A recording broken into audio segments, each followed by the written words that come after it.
Ladies and gentlemen, Kenya Kwanza is in panic and they're in shock because for the first time, William Ruto addressed an empty market. For those who've been following the politics of William Ruto for a very long time, actually since 2013, there is one thing which he has always maintained: crowd. William Ruto would pop up in a market and it would be full. In fact, William Ruto would even fill a stadium in Kisumu. But for the first time, today and in Mount Kenya, he addressed an almost empty market. Now, William Ruto and his brigades were in Tharaka Nithi for some Thanksgiving. Now, let me just read for you what Rigathi Gachagua posted, because I got the picture from Rigathi Gachagua and I was wondering what really transpired.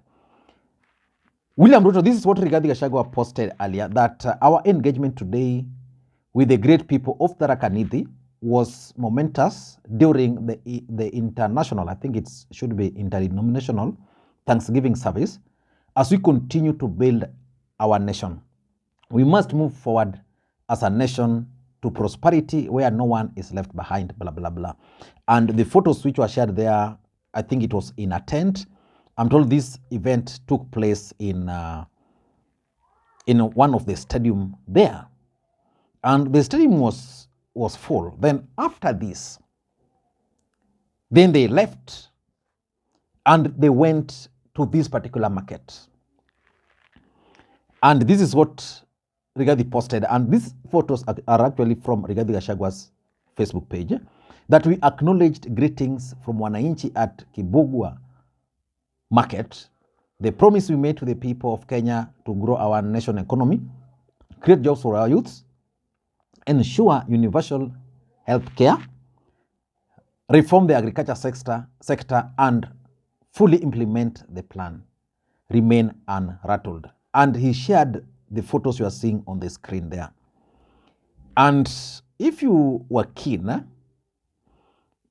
you will be shocked why the low turnout. That is something which I want us to look at. Because again, there's also something which I noted, that William Ruto today in Tharaka Nithi was not accompanied by the high number of members of parliament, especially from the Kikuyu nation, who always accompany him. But why do you think the turnout, the people who turned up to welcome Ruto in this particular market, were this low?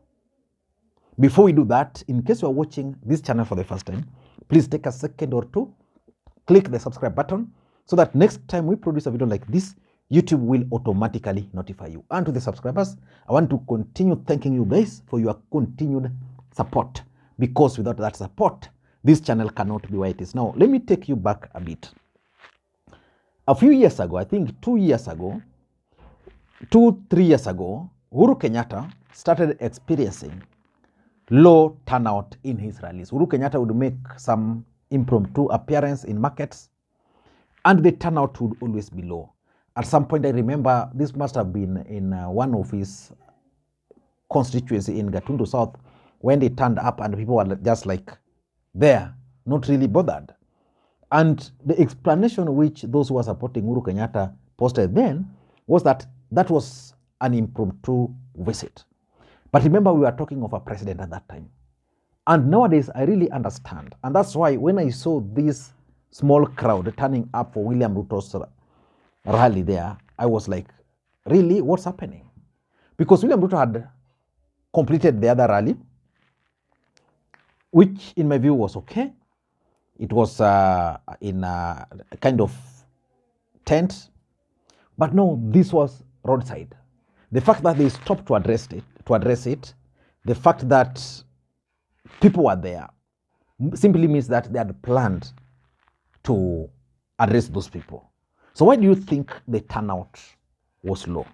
Number one, I strongly believe that there is a growing disappointment with this Kenya Kwanza government, especially in the mountain. The mountain is no longer excited about this particular government. because of several reasons. One of them is that this government made so much promises to the people of the mountain.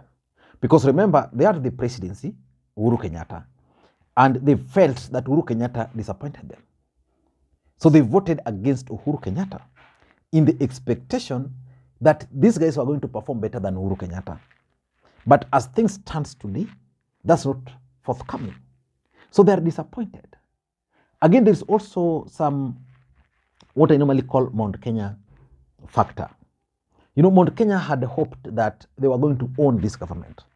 So when Ruto brought Mudavadi and the appointments which have been happening, there is serious doubts in the mountain whether they really or they fully own this government.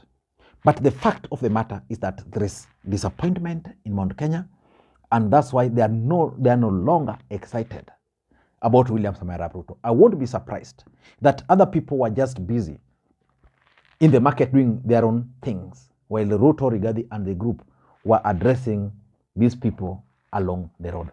That's number one. Number two, which is also important, is the fact that William Ruto's politics has always revolved around money. Money politics, which he has used effectively. In fact, if there's a politician who has used his money effectively, then that individual is William Ruto. Probably this time around, because he's already the president, he's no longer using the money. Probably he's using the government structure, the chiefs, the assistant chiefs, to mobilize. And because those people are not politicians, they can't really mobilize for him. So the fact is, if you don't give money, they don't mobilize, they don't turn up. Because you were used to giving them money, 500 bob to attend rallies. Now you are telling them the president they voted for is coming to the market, and you expect them to stop whatever they were doing, or you expect them to walk, let's say like 20 or 10 kilometers to come and listen to the president. They can't do. So because of the politics of money, which is no longer being used, then you don't expect much. You don't expect many people to attend the rallies. Number three, in my view, and this is very, very important, there is a serious fallout in Kenya Kwanza as we speak. And the fallout is both at the national level